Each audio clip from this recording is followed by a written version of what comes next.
एक बुजुर्ग औरत मर गई। यमराज लेने आए।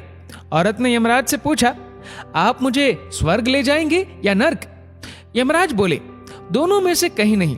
तुमने इस जन्म में बहुत ही अच्छे कर्म किए हैं, इसलिए मैं तुम्हें सीधे प्रभु के धाम ले जा रहा हूं। बुजुर्ग औरत खुश हो गई, बोली, धन्यवाद, पर मेरी आपसे एक विनती है। मैंने यहाँ धरती पर सबसे स्वर्ग नर्क के बारे में बहुत सुना है। मैं एक बार इन दोनों जगहों को देखना चाहती हूँ। यमराज बोले, तुम्हारे कर्म अच्छे हैं, इसलिए मैं तुम्हारी ये इच्छा पूरी करता हूँ। चलो हम स्वर्ग और नर्क के रास्ते से होते हुए प्रभु के धाम चलेंगे। दोनों चल पड़े। सबसे पहले नर्क आया। नर्क में बुजुर्ग औरत ने जोर जोर से लोगों की रोने की आवाज सुनी।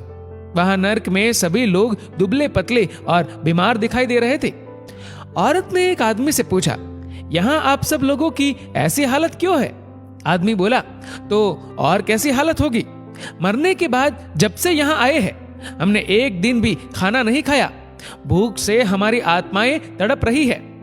बुजुर्ग औरत की नजर एक विशाल पतीले पर पड़ी, जो कि लोगों के कद से करीब 100 फीट ऊंचा होगा। उस पतीले के ऊपर एक विशाल चम्मच लटका हुआ था। पतीले में से बहुत ही शानदार खुशबू आ रही थी। बुजुर्ग औरत ने उस आदमी से पूछा, इस पतीले में क्या है? आदमी मायूस होकर बोला, यह पतीला बहुत ही स्वादिष्ट खीर से हर समय भरा रहता है। बुजुर्ग औरत ने हैरानी से पूछा, इसमें खीर है तो आप लोग पेट भर के ये खीर खाते क्यों नहीं? भूख से क्यों तड़प रहे हैं? आदमी रो रो कर बोलने लगा, कैसे खाए? ये पतीला 100 फीट ऊंचा है, हम में से कोई भी उस पतीले तक नहीं पहुंच पाता। बुजुर्ग औरत को उन पर तरस आ गया। सोचने लगी, बेचारे खीर का पतीला होते हुए भी भूख से बेहाल है। शायद ईश्वर ने इन्हें यही दंड दिया होगा। अब यमराज बुजुर्ग औरत से बोले, चलो हमें देर हो रही है। दोनों चल पड़े। कुछ दूर चलने पर स्वर्ग आया। वहां पर बुजुर्ग औरत को सबकी हंसने व खिलखिलाने की आवाजें सुनाई दी। सब लोग बहुत खुश दिखाई दे रहे थे। उनको खुश देखकर बुजुर्ग औरत भी बहुत खुश हो गई। पर वहां स्वर्ग में भी बुजुर्ग औरत की नजर वैसे ही 100 फीट ऊंचे पतीले पर पड़ी जैसा नर्क में था। उसके ऊपर भी वैसा ही चम्मच लटका हुआ था। बुजुर्ग औरत ने वहां लोगों से पूछा, इस पतीले में क्या है?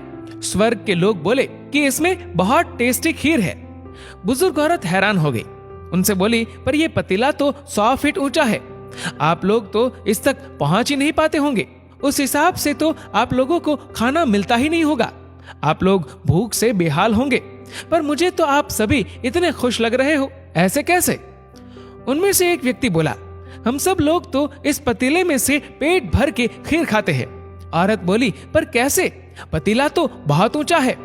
व्यक्ति फिर बोला, तो क्या हो गया? पतीला ऊंचा है तो यहाँ पर कितने सारे पेड़ हैं। हमने इन पेड़ों की लकड़ी ली, उसको काटा और एक विशाल सीढ़ी का निर्माण किया। उस लकड़ी की सीढ़ी के सहारे हम पतीले तक पहुंचते हैं और सब मिलकर खीर का आनंद लेते हैं।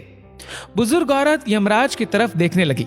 यमराज मुस्कुराए और बोले, ईश्वर ने स्वर्ग और नर्क मनुष्यों के हाथ में ही सौंप रखा है। चाहे तो अपने लिए नर्क बना ले, चाहे तो अपने लिए स्वर्ग। ईश्वर ने सबको एक समान हालातों में डाला है। उसके लिए उसके सभी बच्चे एक समान है। वो किसी से भेदभाव नहीं करता। वहां नर्क में भी पेड़ पौधे सब थे, पर वो लोग खुद ही आलसी है। उन्हें खीर हाथ में चाहिए। वो कोई कर्म नहीं करना चाहते, कोई मेहनत नहीं करना चाहते, इसलिए भूख से बेहाल है। क्योंकि यही तो ईश्वर की बनाई इस दुनिया का नियम है। जो कर्म करेगा, मेहनत करेगा, उसी को मीठा फल खाने को मिलेगा। स्वर्ग के सपने छोड़ दो, नर्क का डर छोड़ दो। बस आपकी वजह से किसी का दिल ना दुखे, इतना सोचो। बाकी सब कुदरत पर छोड़ दो। दोस्तों, इस वीडियो को लेकर आपकी क्या राय है, नीचे कमेंट करके जरूर बताएगा। और अगर आपको वीडियो अच्छा लगा हो तो इस वीडियो को लाइक करेगा, शेयर करेगा ज्यादा से ज्यादा लोगों तक। और ऐसे ही और भी इंस्पिरेशनल वीडियोस के लिए सब्सक्राइब करें हमारे यूट्यूब चैनल को और फेसबुक पर फॉलो करें हमारे पेज को। धन्यवाद।